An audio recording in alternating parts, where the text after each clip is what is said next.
In the early centuries, Rome would lay down the challenge. Either abide by how we want you to live, or leave your place of residence and leave your place of worship. And the Waldensians treasured God's word more than they treasured their home. And so they would leave and go up into the mountains.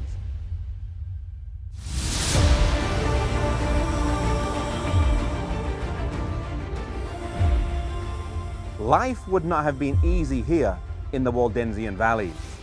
The children growing up would have had to learn very quickly the lessons of self-sacrifice and self-denial, frugality and economy. Their parents treasured these principles from the Bible, and they wished to bestow them upon their children. They treasured them so much that they retreated up here. And here in the mountains, they wanted to teach two things. Number one, they wanted to teach them purity of life based on God's word. And number two, they wanted to teach them to be a missionary and take the faith that they had and take it further afield than just the valleys in which they lived.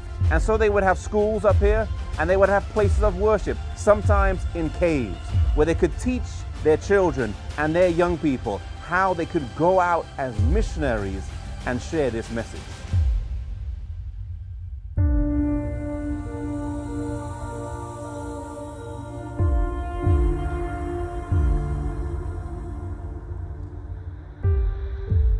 The Waldensians fervently believed in the Bible.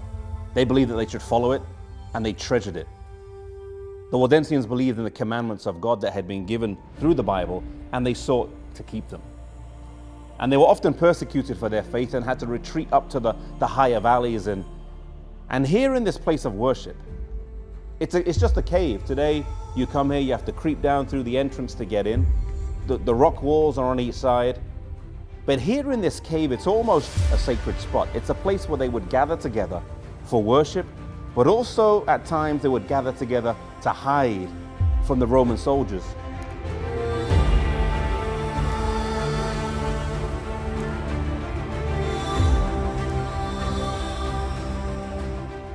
To me, it's encouraging to know that even when they were scattered in the mountains, they would still find time to worship together. And I believe it's very important that we today meet together with fellow believers and worship.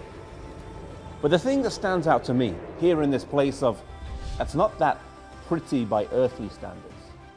There's no gold-plated pulpit. There's no marble table. There's just rocks. They're wet. But it's the quietness and the peace and the simplicity and the purity of this place that is striking. Is that if these Waldensians would gather here, not just once, it wasn't just a one-off, it may have been repeatedly, it may have been over years, or may have been even over decades, that they would gather together to worship in caves like this that are dotted around these mountains. For us, church is so comfortable or so convenient.